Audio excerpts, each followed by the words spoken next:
दशरवन्द्याणं तीव्रणहितमधुरविशतपाकाणं हन्तातीतगुणाणं णभोजिनाणं जितपवाणं सहजानन्दचैतन्य प्रकाशाय महीयसे नमो नेकान्तविश्रान्त महिम्ने परमात्मने स्वसंवेदनसिद्धाय जिनाय परमात्मने शुद्धजीवास्तिकाय नित्यानन्दचिदे नमः। नमो हरियन्ताणं नमो सिद्धाणं नमो वायुरीयाणं नमो वत्सायाणं नमो लोहे सवसाहुणं। पंच परमेष्ठी भगवान की, परम पूज आचार्य भगवान कुंद कुंद स्वामी की, परम पूज आचार्य भगवान अमृतचंद्र स्वामी की, परम पूज आचार्य भगवान जयसेन स्वामी की, परम पूज आचार्य भगवान गुरुवर विशुद्ध सागर जी महाराज की, अहिंसा में विश्व धर्म की।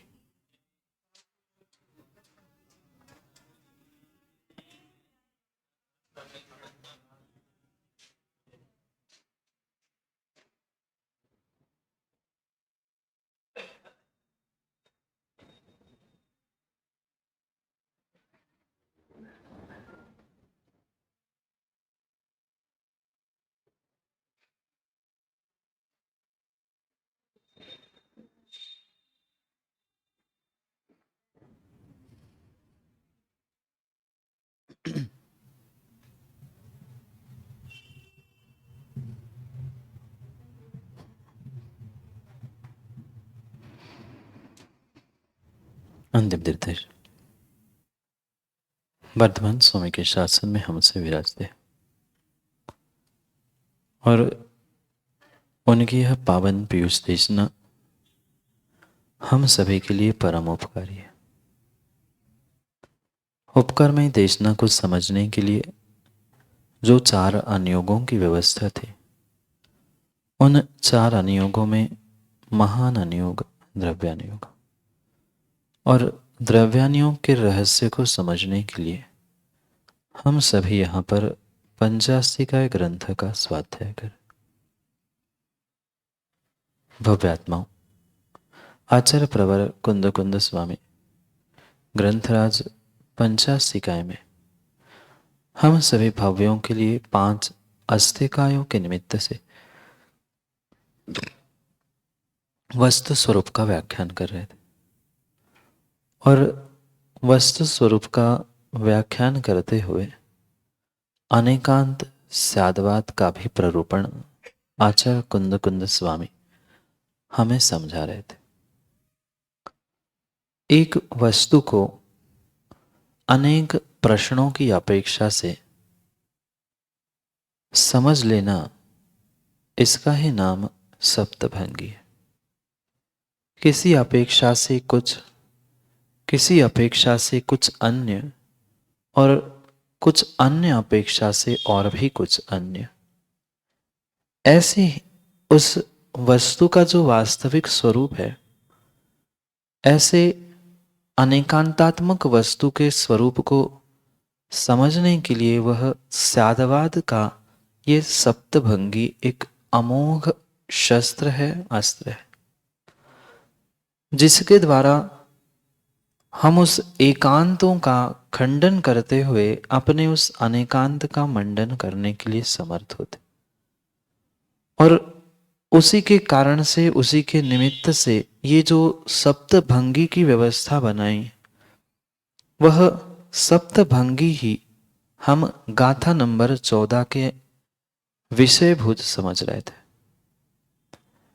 हमने गाथा में स्याद अस्ति, स्याद नास्ति, स्याद अस्ति नास्ति, स्याद वक्तव्य, स्याद अस्ति अवक्तव्य, स्याद नास्ति अवक्तव्य और स्याद अस्ति नास्ति अवक्तव्य।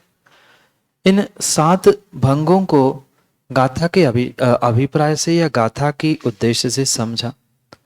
फिर अस्ति क्यों, नास्ति क्यों, अवक्तव्य क्यों आदि उन 7 भंगों की अपेक्षा भी समझे, क्योंकि बिना अपेक्षा के कथन संभव नहीं होता।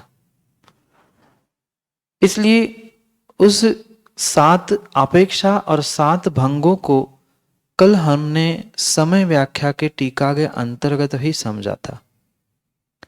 अब आचार्य भगवंत कल हमें एक छोटा सा पद देते हुए ये निर्णित कर रहे थे, न चेतत दुपपन्नम। गाथा नंबर 14, समय व्याख्या आचार्य भगवंत अमृतचंद स्वामी। वह जो अभी तक हमने सप्तभंगी की सिद्धि की, वह सिद्धि या ऊपर कही हुई 7 बातें असिद्ध नहीं है। कल हमने इस पंक्ति को पढ़ा था, असिद्ध नहीं है मतलब सिद्ध है। तो क्यों सिद्ध है उसके लिए कल कारण बताया था, पर अर्थ पूरा नहीं हुआ था। सर्वस्य वस्तुनः स्वरूपादीनाम अशून्यत्वात् पररूपादीनाम शून्यत्वात् उपाभ्यायमशून्य शून्यत्वात् सहावाच्यत्वात् भंग संयोगार्पणायामशून्यत्वा वाच्यत्वात् शून्यवाच्यत्वात् अशून्य शून्यवाच्यत्वात् चेति। कल कुछ घर में करने के लिए भी हमने दिया था, समझा था कि हम शून्य और अशून्य की अपेक्षा से 7 भंग समझने थे। बनाए, बताओ। पहला शब्द, पहला भंग शाद शून्य, अस्ति नहीं होगा। कल पूरी रामायण में हमने यही पढ़ी, अस्ति अस्ति नास्ति ये सब जगह नहीं लगेगा। शाद शून्य, स्याद अशून्य, क्योंकि फिर सभी जगह अस्ति और नास्ति लगा रहे हैं तो वह भंग सही बनेंगे नहीं। हमने भेद अभेद के भी भंग बनाए थे, वहां स्याद भेद अस्ति और फिर साद अभेद नास्ति ऐसा बनाएंगे तो वो परिपूर्ण रूप से गलत होगा। हुकुमचंद जी, स्याद भेद अस्ति और दूसरा भेद अगर अस्ति जोड़ते हुए बना रहे हैं तो स्याद अभेद नास्ति, मतलब क्या हुआ? 2 बार नकार कहा, अभेद नहीं है, मतलब क्या है? भेद ही है। तो पहला भेद और दूसरे भेद में क्या अंतर हुआ? इसलिए गड़बड़ नहीं करना। अस्ति नास्ति सप्तभंगी भिन्न है, भेदा भेद सप्तभंगी भिन्न है, शून्य अशून्य सप्तभंगी भिन्न है। मात्र शून्य और उसका विपरीत अशून्य, वह यहां यही समझा रहे हैं, सर्वस्य वस्तुना स्वरूपादीनाम अशून्यत्वात्। स्वरूप की अपेक्षा से प्रत्येक वस्तु अशून्य है। शून्य यानी रहित, शून्य यानी रहित, अशून्य यानी सहित, युक्त। तो वस्तु अशून्य है। पहले आचार्य भगवान ने पहला भंग स्याद अशून्य, क्यों? स्वरूप आदि, स्वरूप की अपेक्षा से, स्वरूप से द्रव्य शून्य है कि अशून्य? प्रश्न आया समझ में? प्रत्येक द्रव्य प्रत्येक वस्तु स्वरूप से शून्य है कि अशून्य है? वस्तु स्वरूप की अपेक्षा से अशून्य है। स्वरूप आदि अपेक्षा से वस्तु अशून्य है, रहित नहीं है, रहित नहीं है, इसलिए उसे अशून्य कहा। तो पहला भंग क्या बनना चाहिए था? स्याद अशून्य। पहला भंग कल बनाया क्या? स्याद शून्य बनाया होगा आपने पहला, इसलिए ये समझने की आवश्यकता है। स्याद पहला भंग बनेगा, स्यात अशून्य। स्यात अशून्य क्यों? स्वरूपादिना, स्वरूप की अपेक्षा से, स्वरूप से रहित, स्वरूप से शून्य द्रव्य होता ही नहीं है। इसलिए स्वरूप की अपेक्षा से स्याद अशून्यत्वात् पररूपादिना शून्यत्वात्। टीका भी पढ़ो और सात भंग भी बना दो।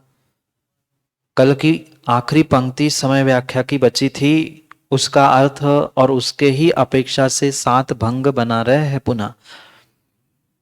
सर्वस्य वस्तुना, सभी वस्तु अपने अपने अपने स्वरूप की अपेक्षा से अशून्य है। कहां दो लिखा? हमारे टीका में तो नहीं लिखा। टिप्पण होगा कुछ ना कुछ, लाइन के नीचे टिप्पण होगा,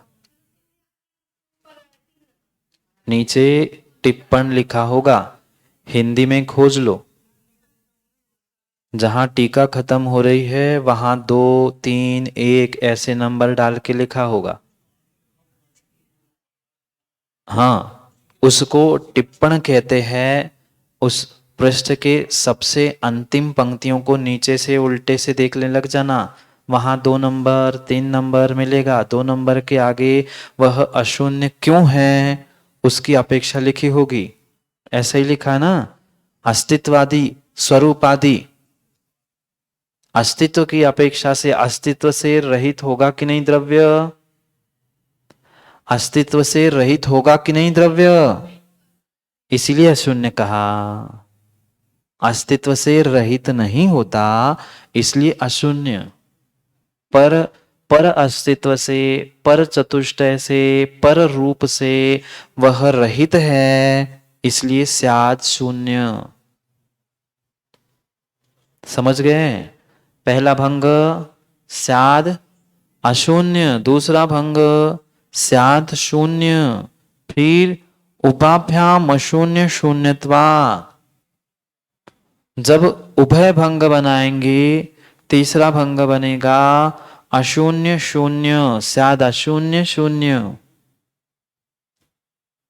मात्र शब्दों का ही हेरफेर है, वस्तु व्यवस्था वह सात भंग वैसे ही है। समझ में नहीं आया क्या? स्वरूप आपने ठीक है, अभी तो समझ में आ रहा है ना। स्वरूपादि की अपेक्षा से वह स्याद अशून्य, पर रूप, पर अस्तित्व, पर चतुष्टय आदि की अपेक्षा से स्याद शून्य। फिर उभय शून्य शून्य, शून्य शून्य, शून्य भी और अशून्य भी, स्याद शून्य शून्यत्वात्।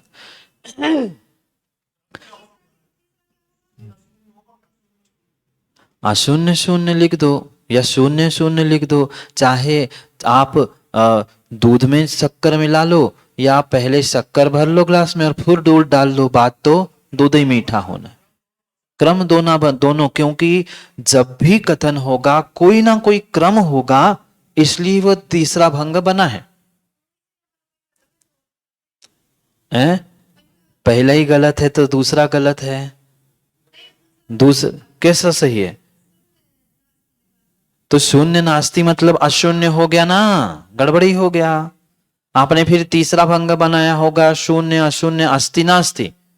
वो कहां का कहां पहुंच गया, गणित लगाना आप। जहां पहली भूल हुई वहां सातों गड़बड़ है, जहां नी में गड़बड़ है वहां मकार में गड़बड़ है। सभी मात्र अस्ति नास्ति भी हटाने से काम नहीं बनेगा हुकुमचंद जी,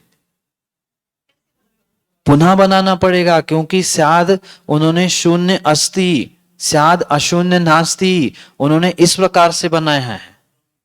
शून्य अस्ति है नहीं है, वह तो पहले अशून्य बनेगा फिर शून्य बनेगा। भले ही हम पहले शून्य भी लिख दे, उसमें कोई दोष नहीं है, पर अपेक्षा भी होनी चाहिए। एक व्यवस्था के लिए आचार्य भगवंतों ने एक क्रम बनाया है, अस्ति नास्ति, अस्ति नास्ति अवक्तव्य।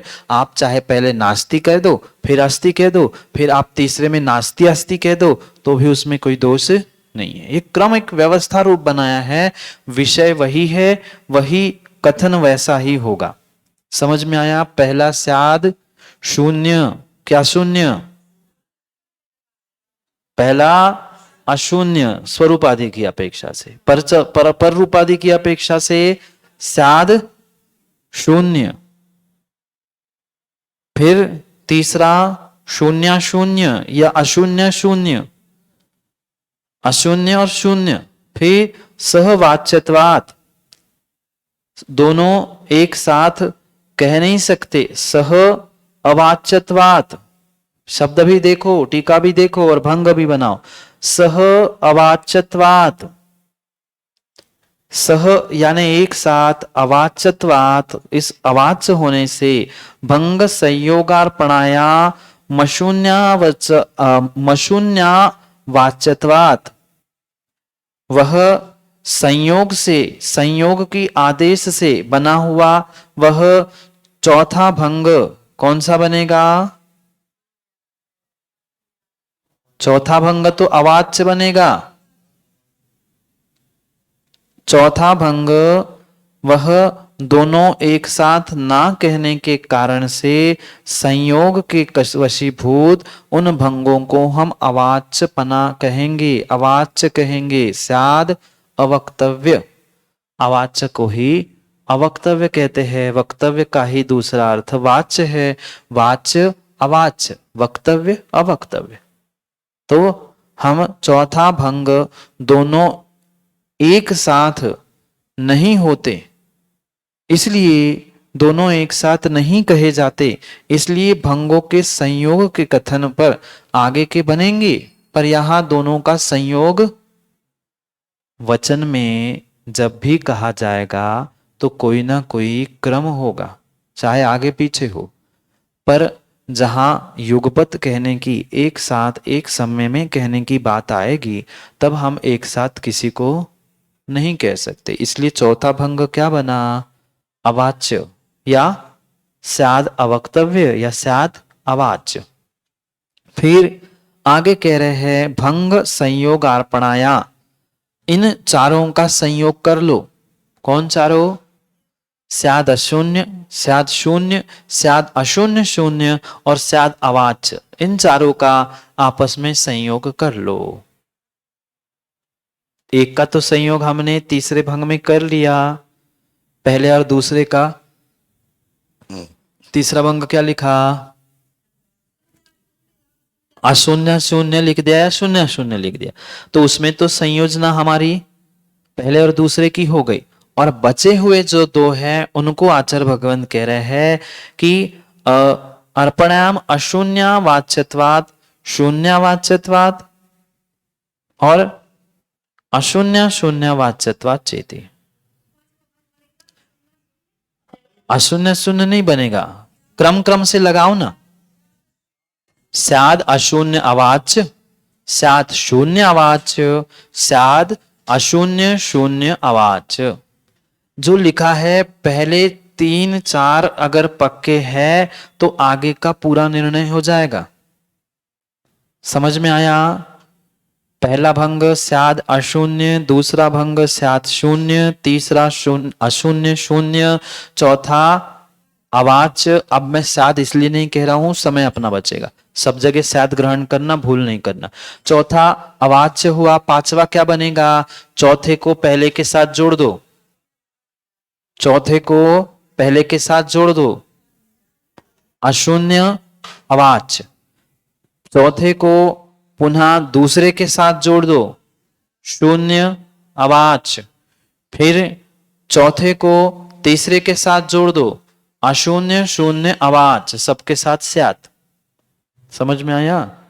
सीधी सी बात है। पहले 3 4 भंग ही सोच समझकर बनाने हैं, बाकी तो उसको मात्र मिलाना है, संयोजना करनी है। इस प्रकार से वह शून्य अशून्य की अपेक्षा से भी आचार्य भगवान ने सप्तभंगी की प्ररूपणा की। आया समझ में? आगे हमें तात्पर्य वृत्ति टीका को आचार्य जयसेन स्वामी को समझना है, जिसे हमें पढ़ना है। ये विषय समझ में आया अमृतचंद स्वामी की अपेक्षा से? वह सिद्ध है, सात भंग सिद्ध है। क्यों सिद्ध है?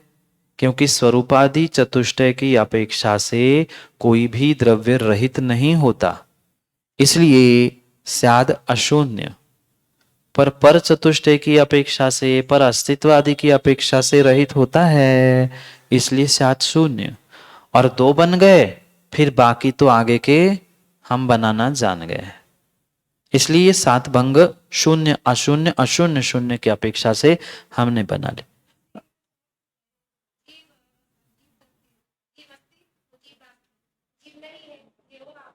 जीव अस्थि मैंने कहा ही नहीं, स्याद जीव। हम कल भी कह रहे थे कि मां सब जगह पर अस्ति नास्ति लगाने से भंग नहीं बनते हैं। सबका भंग बनाने का अपेक्षा का कथन भिन्न भिन्न होता है और उसको वैसा ही समझना होगा। जैसे अभी गड़बड़ की स्याद शून्य अस्ति, ऐसे स्याद जीव अस्ति, स्याद जीव नास्ति, ऐसे कहेंगे तो वो अस्ति नास्ति का ही भंग बना, जीव का जीव का नहीं भंग बन रहा है। समझ में आया क्या? हम शून्य है अशून्य है ऐसा भंग नहीं बनाना है हमें।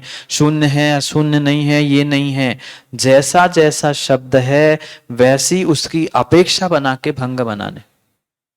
और एक काम बताया था, जीव हुकुमचंद जी, जीव स्यात जीव स्यात, दूसरा भंग क्या बनेगा? यही तो बात हमें समझनी है। स्यात जीव अस्ति ऐसा भंग नहीं बनाना।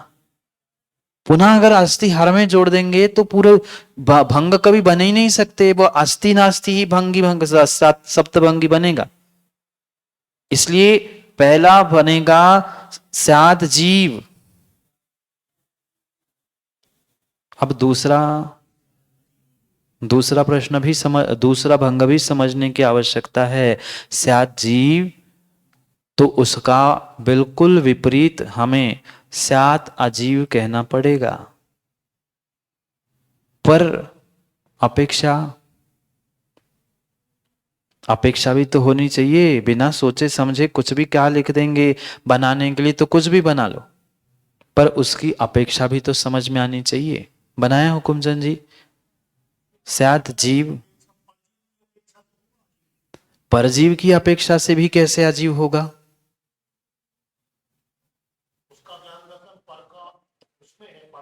तो पर का पर में है तो पर का भी तो जीव ही रूप ही है, तो वो मेरे लिए अजीव भी नहीं होगा ना। पुद्गल द्रव्य से कैसे होगा? जीव पुद्गल द्रव्य है क्या? नहीं है ना।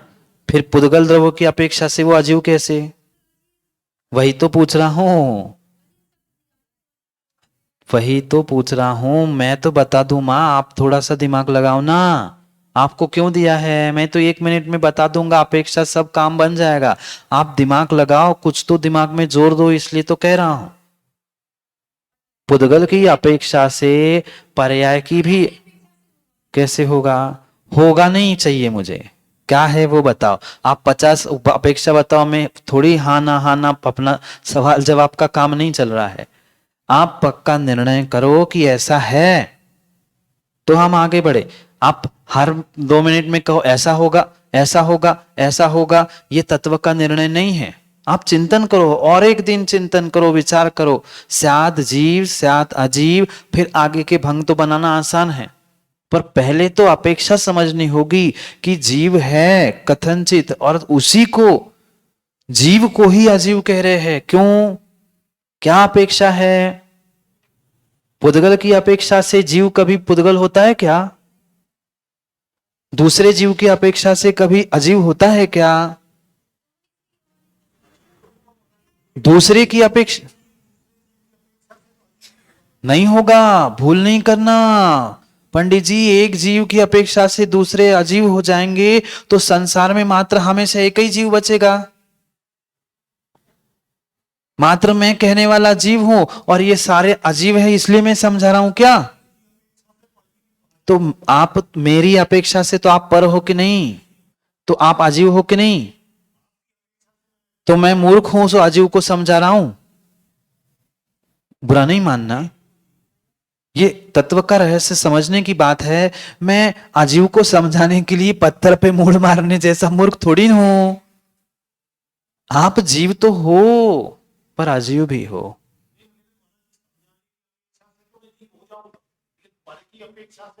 तो मेरी अपेक्षा से तो आप पर ही हो कि नहीं किसी भी प्रकार से? मेरे जीवत्व से रहित जो भी है वो मेरे लिए परजीव है।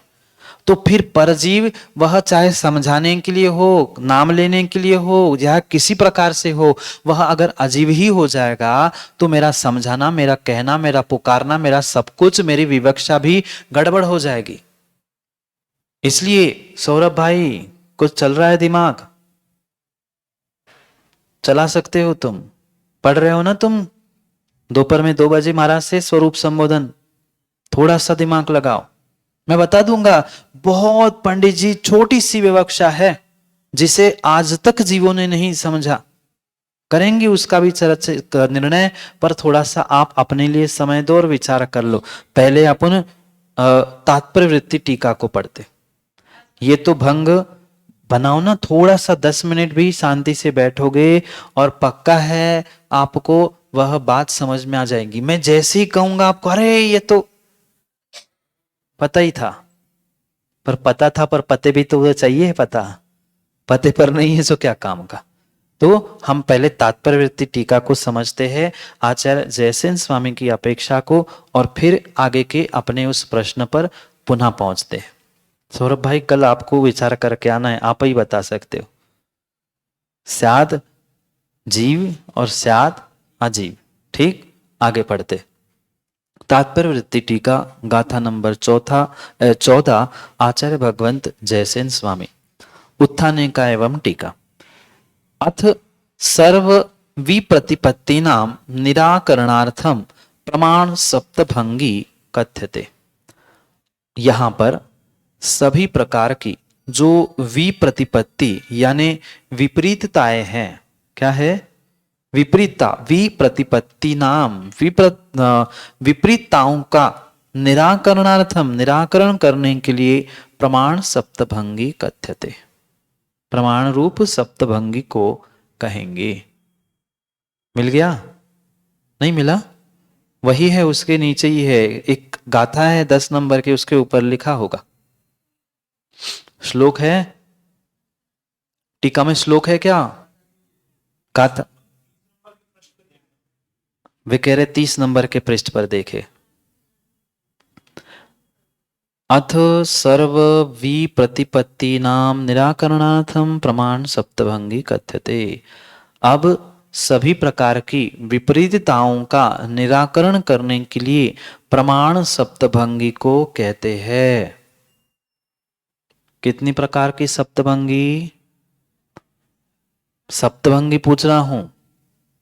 सप्तभंगी में 7 प्रकार होते हैं, द्रव्य को 7 प्रकार से समझना सप्तभंगी है, पर 2 प्रकार की पंडित जी सप्तभंगी होती है, प्रमाण सप्तभंगी और नय सप्तभंगी। एक एक नयों की अपेक्षा से कथन करते हुए वस्तु को समझना, ये नय सप्तभंगी है। और प्रमाण रूप से, एकत्रित रूप से, समूह रूप से जो सप्तभंगी का कथन होता है वह प्रमाण सप्तभंगी है। प्रमाण यानी सकलादेशा प्रमाणाधीना, विकलादेशा नयाधीना। एक एक अंग का कथन करना नय है और उस नयों की अपेक्षा से सप्तभंगी बना लेना, ये नए सप्तभंगी है। और प्रमाण की यानी समूह रूप से एकत्रित वस्तु के सर्वांग को ग्रहण करते हुए सप्तभंग बना देना, ये प्रमाण सप्तभंगी है। ठीक? हाँ, प्रमाण यानी निश्चय अलग है। प्रमाण अलग है। हाँ, तो निश्चय नए की बात नहीं है, व्यवहार नए की बात नहीं है। प्रमाण यानी संपूर्ण वस्तु। हाँ, उस भेद भेद होगा तभी तो सप्तभंगी बनेंगे। पूर्ण वस्तु, प्रमाणभूत वस्तु में सात भंग बनाना, ये प्रमाण सप्तभंगी है। और नए में सात भंग बनाना, ये नए सप्तभंगी है। कल इसके विषय में और अपन समझेंगे। पहले यहाँ के दृष्टांत और जो सामान्य पहला परिच्छेद अपन ने जो पढ़ा है 2 बार, जिसका अर्थ शायद अस्ति नास्ति रूप किया है, उसको पढ़ते हैं। फिर इस प्रमाण सप्तभंगी नए सप्तभंगी से कल विषय को प्रारंभ करेंगे। कल याद दिला देना, क्योंकि बहुत बहुत अच्छा विषय है, इसको समझने की भी आवश्यकता है। पर मूल विषय अपना अभी टीका का है, ये पढ़ते हैं, और कल फिर भूमिका के समय में प्रमाण और नए सप्तभंगी पढ़ते। एकस्मिन है, अभी आधे घंटे बाद बता दूंगा सम्यक समाधान में, ये बता देंगे। अभी ये विषय सप्तभंगी का बहुत कठिन है, उसको समझते हैं। एकस्मिन् विरोधेन प्रमाणाने वाक्यता सदादि कल्पनाया च सप्तभंगी सामता। क्या कहा?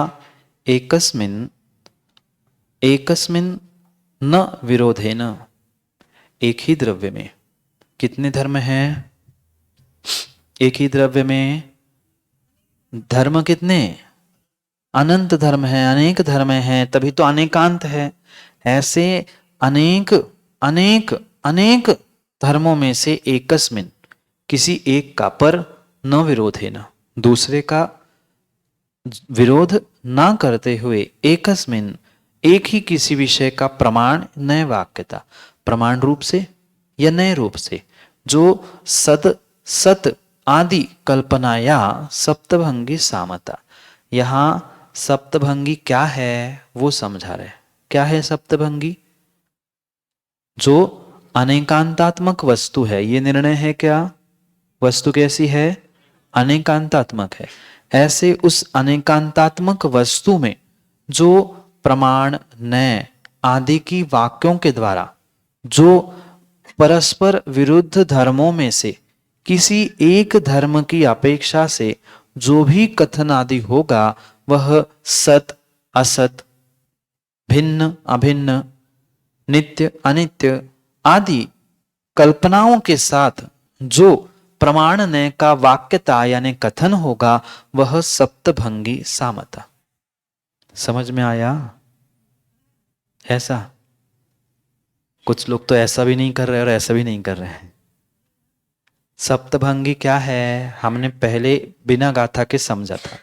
अनंत अनेक धर्मों से युक्त जो वस्तु है, उसमें से प्रत्येक की अपेक्षा से कह देना।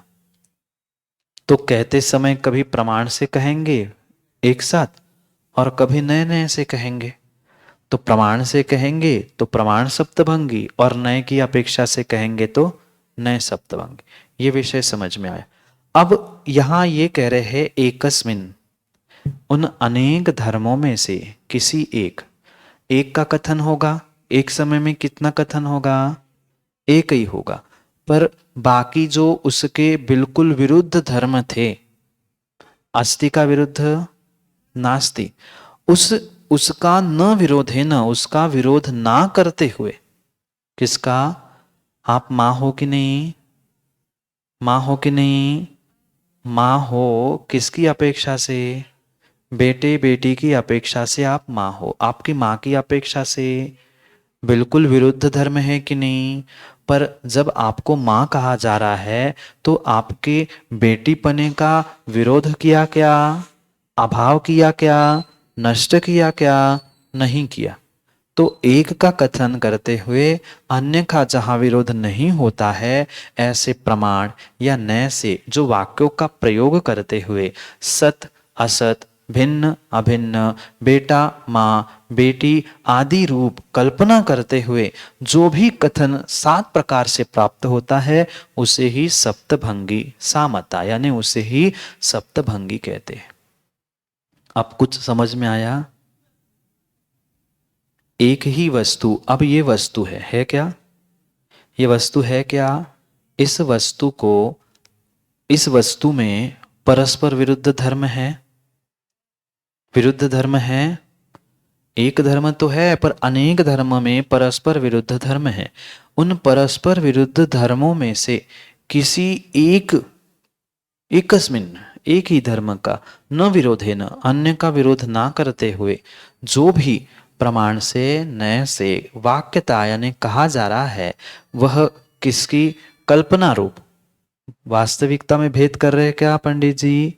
नहीं कर रहे, पर कल्पना रूप भेद कर रहे हैं। हमने जो 7 भेद बनाए, शून्य, अशून्य या अस्ति नास्ति, हमने कुछ अलग किया क्या वस्तु को? नहीं किया, पर कल्पना में अलग अलग समझा। बुद्धि से, ज्ञान से, कल्पना से हमने उसे अलग समझा। तो इन कल्पनाओं से उसे अलग अलग समझना, अलग अलग करना, यही सप्तभंगी है। सप्तभंगी कोई भिन्न विषय नहीं है। क्या समझ में आया? सप्तभंगी ये कल्पना से, प्रमाण नय आदि से किया जाने वाला परस्पर विरुद्ध धर्मों में से किसी एक धर्म को लेते हुए जो दूसरे का विरोध नहीं करता, ऐसे उस कथन को सप्तभंगी कहते हैं। अगर विरोध हो जाएगा तो वह सप्तभंगी नहीं है, वह एकांत हो जाएगा। इसलिए अनेकांत की पुष्टि करने के लिए 7 शब्द आदि का प्रयोग करते हुए जो हम प्रमाण की अपेक्षा से या नहीं की अपेक्षा से जो भी कथन कर रहे हैं, वह 7 भंग रूप होने से उसे सप्तभंगी कहते हैं। 5% समझ में आया है? कल्पना ही से तो कर रहे हैं, वास्तव में कहाँ है? वास्तव में आप एक हो कि अनेक हो? वस्तुतः निश्चय से आप एक हो, पर आप में ही माँपना, बेटा बेटीपना, पत्नीपना, बहनपना, ये सब कुछ क्यों है? तो अनेक धर्म हैं, तो अनेक धर्म अलग अलग किए क्या? कल्पना से अलग किए, वस्तुतः अलग नहीं किए। इसलिए कल्पना सदादि कल्पना, सत आदि।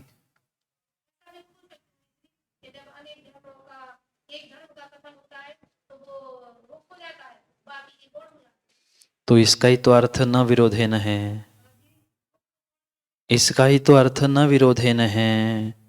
शब्दों के भिन्न भिन्न प्रयोग करने से वह पहुंचना वही पर है। एक धर्म का कथन करते हुए अन्य धर्म का विरोध नहीं होना, इसका ही अर्थ अर्पिता नर्पित सिद्ध है। आप चाहे गौण मुख्य कह दो, मैं अर्पिता नर्पित कह दूंगा, कोई अविरोधे न एकस्मिन कह रहा है, बात कुल मिला के वही है।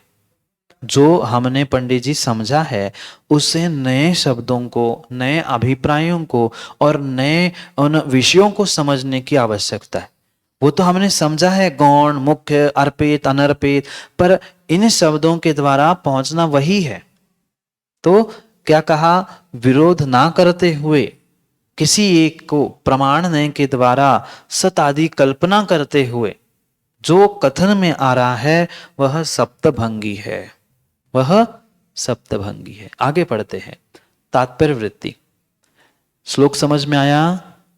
सप्तभंगी इसके विषय में कहा है कल, और सप्तभंगी यानी प्रमाण सप्तभंगी, नए सप्तभंगी, इन दोनों को समझेंगे, क्योंकि समय आज उतना नहीं है कि हम उन दोनों के भीतर के अंतर को, यानी प्रमाण सप्तभंगी और नए सप्तभंगी क्या है और कैसा होता है, उसे कल दृष्टांत से समझने का प्रयास करते हैं, अगर याद रहा तो या समय रहा तो। पर आज पहले इसको समझते हैं, क्योंकि 5-10 मिनट में वह पंडित जी होना संभव नहीं है, इसलिए कल उसे शुरू से ही लेते हैं। अब पढ़ते हैं तात्पर्य वृत्ति। सी अत्थि स्यादस्ते स्यात् कथंचित विवक्षित प्रकारेण स्वद्रव्यादि चतुष्टय अपेक्षा अस्ति इत्यर्थ। मिल गया? अब तो मिलना चाहिए। पढ़ो। स्याद अस्ति, स्याद अस्ति क्या? स्यात् कथंचित, स्यात् कथंचित विवक्षित प्रकारेण। विवक्षित यानी, विवक्षित यानी अपेक्षा के, अपेक्षित, अपेक्षित होते हुए या विवक्षित यानी उस स्यात् कथंचित किसी अपेक्षा से, कथंचित विवक्षेण कथंचित अपेक्षा से, स्वद्रव्यादि चतुष्टयापेक्षा, स्वद्रव्य, स्वकाल, स्वक्षेत्र और स्वभाव ऐसे स्वचतुष्टय की अपेक्षा से अस्ति इति अर्थः। क्या लिखा? अस्तित्यर्थः, अस्ति इति अर्थः। सीणत्थि स्यात् नास्ति स्यात् कथंचित विवक्षित प्रकारेण परद्रव्यादि चतुष्टयापेक्षा नास्ति इत्यर्थः। जो हमने अभी 2 बार समझा गाथा में, समय व्याख्या टीका में, उसे ही पुनः दोहरा रहे हैं। दूसरा भेद स्याद् नास्ति, स्यात् कथंचित विवक्षित प्रकारेण। स्यात् यानी कथंचित, किसी विवक्षा के प्रकार से, किसी प्रकार से, वह क्या है? परद्रव्यादि चतुष्टय अपेक्षा, पर द्रव्य की चतुष्टय यानी पर रूप, पर द्रव्य, क्षेत्र, काल, भाव आदि की अपेक्षा से नास्ति इति अर्थः, वह स्याद् नास्ति है। फिर सी अत्यणति स्यादस्ति नास्ति स्यात् कथंचित विवक्षित प्रकारेण क्रमेण स्वपर द्रव्यादि चतुष्टय अपेक्षा अस्ति नास्ति इत्यर्थः। अब तो अर्थ समझ में आ रहा होगा, थोड़ा सा समझ में आया, हम पुनः समझते। स्यात् तीसरा भंग क्या बनेगा? स्याद् अस्ति नास्ति। कैसे बना? स्यात् यानी कथंचित यानी विवक्षा से, यानी किसी प्रकार से, कैसी प्रकार से? क्रमेण, क्रम से, स्व और पर, स्व द्रव्यादि चतुष्टय और पर द्रव्यादि चतुष्टय की अपेक्षा से दोनों को मिला के अस्ति नास्ति इति अर्थः। क्योंकि संयोजन की मिला दिया, स्व और पर क्रम से दोनों की चतुष्टय की अपेक्षा से है भी और नहीं भी। फिर सी अवक्तव्यम, स्याद् अवक्तव्य। कैसा? स्याद् अवक्तव्यम स्यात् कथंचित विवक्षित प्रकारेण युगपत्तुक्तम मशक्कत्वात् क्रम प्रवृत्तिर्भारती इति वचनात् युगपत् स्वपर द्रव्यादि चतुष्टयापेक्षा वक्तव्यमित्यर्थः। पुनोवि तत्तिदेम, ये आगे इतना समझ में आया? पुनः पढ़ते हैं। 4 नंबर के आगे ब्रैकेट में क्या लिखा है? सीय अवक्तव्यम। सीय अवक्तव्यम के आगे पढ़ रहे हैं स्याद् अवक्तव्य। क्यों? स्याद् अवाच्य क्यों है? क्योंकि स्यात् कथंचित विवक्षित प्रकारेण, स्यात् यानी कथंचित, कथंचित यानी किसी अपेक्षा से, किसी अपेक्षा से यानी किसी प्रकार से। क्या कह रहे हैं? युगपत, युगपत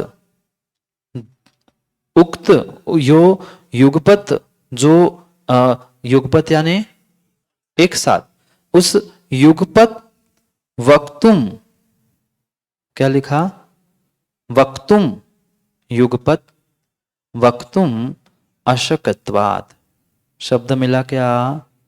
उसे क्रम से पढ़ेंगे। युगपत वक्तुम अशक्यत्वात्, युगपत कहना अशक्य होने से, युगपत वक्तुम अशक्यत्वात्, युगपत कहना असंभव, अशक्य होने से। क्यों?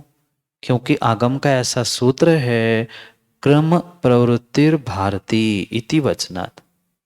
भारती यानी कोई भारती नाम की महिला नहीं, भारती यानी वर्तमान में छद्मस्त के वचनों से उत्पन्न होने वाली ये वाणी।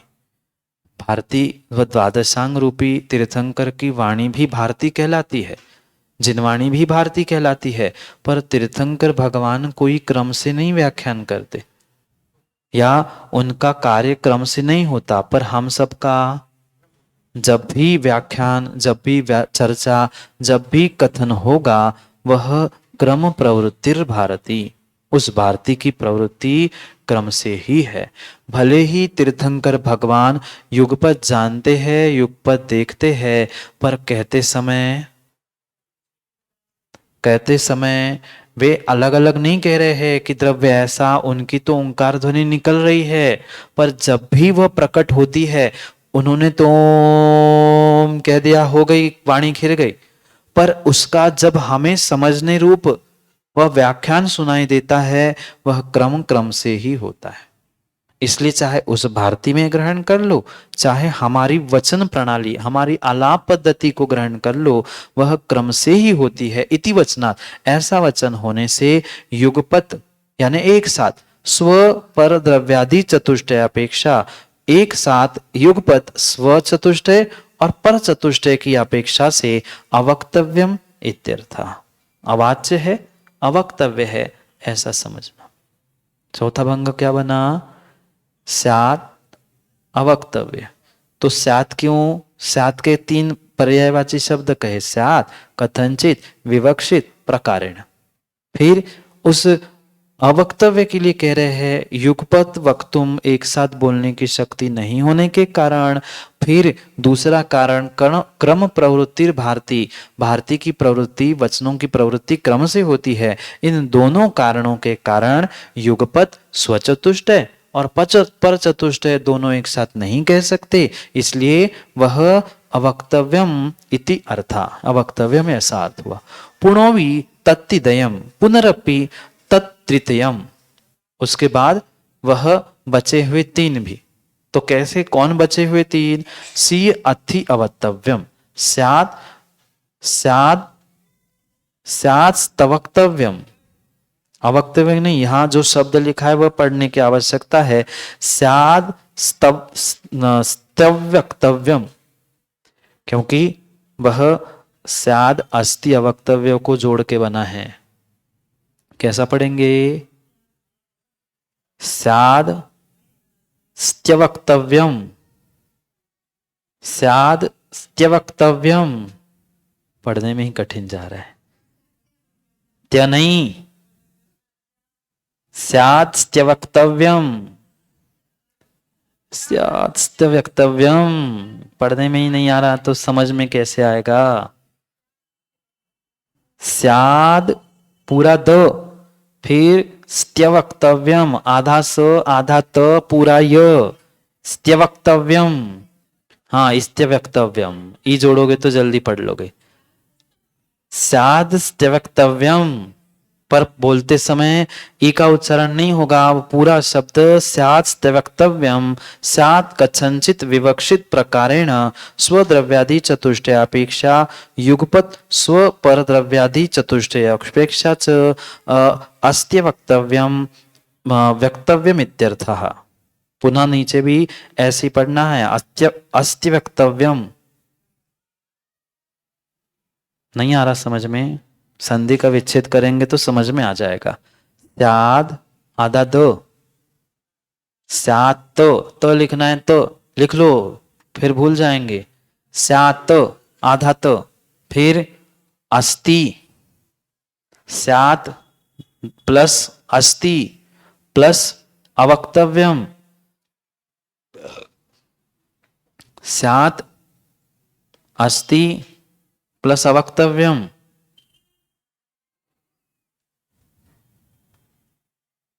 क्या बना? अवक्तव्यम। अब वह आधा तो अ के साथ जोड़ दो, वह स्याद् बन गया, पूरा द बन गया। फिर अस्ति, ती का जो ई था आगे वाले अवक्तव्य के साथ जुड़ने पर कातंत व्याकरण का सूत्र है, वह ई वर्णे यम सवर्ण्यो न च परलोप्या। वो याद करने की आवश्यकता नहीं, इतना ही समझ लो कि कातंत व्याकरण का कुछ सूत्र है। ई के बाद अ आने पर ई का य होता है। क्या अर्थ है? ई के बाद अ आने पर अ होता है, य होता है, और अ पुनः जुड़ने से वो पूरा य हो जाता है। तो क्या बना? ई प्लस अ, स्याद् अस्ति, ती की ई थी कि नहीं, उस ई को अ के साथ जोड़ेंगे तो क्या शब्द बनेगा? य शब्द बनेगा, आधा य, और आगे का अ जोड़ने से वह पूरा शब्द बना स्यादस्तवक्तव्यम, स्त्यवक्तव्यम। चलो दिमाग नहीं लगाओ, व्याकरण की क्लास नहीं है अपनी, इतना ही समझ लो, स्याद् अस्ति अवक्तव्यम। इतना समझ में आया? व्याकरण की पुनः कभी क्लास लगाएंगे। अभी इतना समझ लो, स्याद अस्ति अवक्तव्यम कैसे बना ये भेद? तो स्याद कथनचित, कथनचित स्याद यानी कथनचित, विवक्षित प्रकार के किसी प्रकार से, कैसे? तो स्वद्रव्यादि चतुष्टय अपेक्षा स्यादास्ति, स्वद्रव्यादि चतुष्टय अपेक्षा स्यादास्ति। युगपत स्वपर द्रव्यादि चतुष्टय अपेक्षा च अवक्तव्यम, और दोनों मिलके क्या बना? स्यादास्ति अवक्तव्य। पांचवा भेद स्याद अस्ति अवक्तव्य। छठवा भेद स्यान नास्ति अवक्तव्य, कैसे? सीर्णथि अवक्तव्यम स्यान नस्तवक्तव्यम। स्यात् कथंचित विवक्षित प्रकारेण परद्रव्यादि चतुष्टयापेक्षा युगपत स्व परद्रव्यादि चतुष्टयापेक्षा च नास्ति वक्तव्यम इत्यर्था। स्व चतुष्टय की अपेक्षा से है और पर चतुष्टय की अपेक्षा से नहीं है, तो उसी को यहां जोड़ के कह रहे हैं स्यात् नास्ति अवक्तव्य। ये कैसा बनेगा? स्यात् यानी कथंचित, कथंचित यानी विवक्षा से, विवक्षा से यानी प्रकार से। क्या?